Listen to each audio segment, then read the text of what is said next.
ကရုံးကင်နဲ့ crown တက်သိမ်းသွားတဲ့ခင်မြန်မာနိုင်ငံမှာအလှမယ်ဝင်ပြိုင်တဲ့အခါအရက်ရှိရမယ်ခန္ဓာကိုယ်ကမပိန်လွန်းမဝလွန်းနဲ့ထက်ကတ်နေရမယ်မျက်နှာလေးကချိုရမယ် e-scale ကလည်းမှုတ်နေရမယ်ပေါင်းသစ်ဆက်ဆံရေးကလည်းကောင်းရမယ်အပြိုစစ်စစ်ဖြစ်ရမယ်စတဲ့ကန့်သက်ချက်တွေကိုလက်ကင်ထားနေကြတာအားလုံးအသိပါပဲအထူးသဖြင့် Miss Universe ပြိုင်ပွဲမှာဆိုလို့ရှိရင်အစင်အလာကြီးလွန်းတဲ့အတွက်ကြောင့်မလို့ပြိုင်လာသမျှမဲတိုင်းကိုလူတွေကမျက်စိတောက်ထောက်ပြီးကြည့်နေကြတာပါဘယ်လောက်ပဲပြည့်စုံနေတဲ့အလှမယ်ပဲဖြစ်ဖြစ်တခုမဟုတ်တခုဝေဖန်နေရပြီးတော့ crown နဲ့မထိုက်တန်ဘူးလို့ပြောခံနေကြရပါတယ်လှတဲ့သူ crown ရရင်လည်းအစင်လှပေမဲ့အချင်းမရှိဘူးလို့ပြောကြတယ်ကြော်တဲ့သူ crown ရတော့လည်းမလှဘူးလို့ပြောကြတယ်နောက်ဆုံးတော်လဲတော်လှလဲလှတဲ့သူ crown ရပြန်တော့လဲ e-scale မကောင်းဘူးအတိတ်မှာဘာတွေဖြစ်ခဲ့တဲ့စသဖြင့်ဝေဖန်စရာတွေကကုန်မကုန်နိုင်တော့ပါဘူးအခုတော့ခင်ကဝေဖန်မှုတွေကိုလုံးဝဂရုမစိုက်ပဲကရုံးကင်နဲ့ပဲ crown ကိုတက်သိမ်းသွားခဲ့ပါပြီဒီအကြောင်းကိုဆက်မပြောခင်မှာကျမတို့ရဲ့ Sally City Channel လေးကို like and follow လေးလုပ်ထားပေးကြဖို့အရင်ဆုံးတောင်းဆိုလိုက်ပါရစေပဲခူးတိုင်းဒိုင်ဦးမြို့ကခေရတနာဆိုးဟာဆယ်ကျော်သက်အရွယ်ကလေးက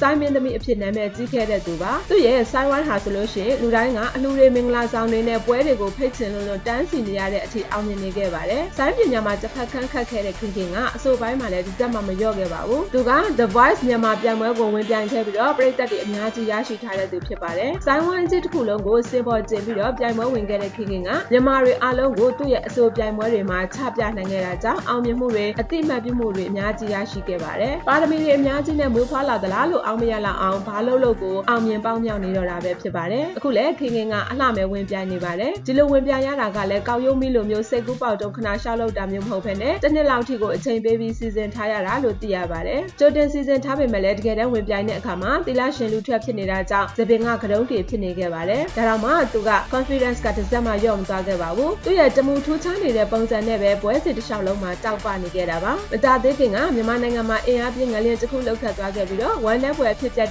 ခဲ့တာကြောင့်ပွဲလန်းသပင်တွေကိုတိတ်တဆိတ်တာကျင်းပခဲ့ပြီးတော့ခင်ကလည်းအဲ့ဒီအချိန်တွင်းမှာပဲ Miss Universe ဘက်ကိုရဲ့ crown ကိုကရုံးကင်နဲ့ပဲအနိုင်ရရှိသွားခဲ့ပါတယ်ခင်ရတနာဆိုးကကျင်းပုံမှန်စောသူဖြစ်တာကြောင့်ခနာကိုကအစီပိုမရှိကျစ်လက်နေပြီးတော့အရက်ကလည်း9ပေ9လက်မရှိတာမို့မပူလွန်မရှိလွန်မဲ့နဲ့အနေတော်လေးပဲဖြစ်နေပါတယ်အမှုပညာလောကမှာငယ်စဉ်ကတည်းကကျင်လည်လာခဲ့သူဖြစ်တာကြောင့်လူကြောက်တာမျိုးလည်းမရှိဘဲနဲ့တွက်လက်ချက်ချနေခဲ့ပါတယ်အထူးသဖြင့် swimsuit round မှာဆိုလို့ရှိရင်ခြေလန်းတိုင်းကအစတက်ကြွနေလို့လူပြောများခဲ့ရတာပဲဖြစ်ပါတယ်တစ်ဖက်မှာလည်းထုံးစံတိုင်းခင်ကဝေဖန်မှုတွေကိုရင်ဆိုင်နေရပါတယ်အဆိုတော်ကနေလိုင်းကြောင်သွားတာလားလို့မေးတဲ့သူတွေကတမျိုးအိမ်အောင်ကွဲဖြစ်ပြီးတော့အလှမယ်ဝင်ပြိုင်နေတယ်လို့ဆိုတဲ့သူတွေကတက်ဖုံနောက်ဆုံးကရုံးကေဖြစ်နေလို့တက်တူးတွေထိုးထားလို့ခန္ဓာကိုယ်ကလိုနေသေးလို့အရက်ကမမှီလို့အစသဖြင့်အမျိုးစုံကြိုးခုံပြီးတော့ကိုထောက်စရာတွေကမကုန်နိုင်လောက်အောင်ဖြစ်နေပါတယ်ဒီလူတွေအားလုံးကိုခင်ကသူ့ကိုအခုလိုပြောတာအားမရလို့နောက်အာကာသအထိပဲလိုက်ပြောနေအောင်ဂရုမစိုက်ပါဘူးဆိုပြီးတော့ပြက်သားသားတုံ့ပြန်လိုက်ပါတယ်သူ့အနေနဲ့အခုလိုအလှမယ်ဝင်ပြိုင်တာဟာနိုင်ငံတကာစင်မြင့်အထိ crown သိမ်းဖို့မဟုတ်ဘဲနဲ့အမျိုးသမီးတယောက်အနေနဲ့ကိုယ့်ရဲ့အိမ်မက်တွေကို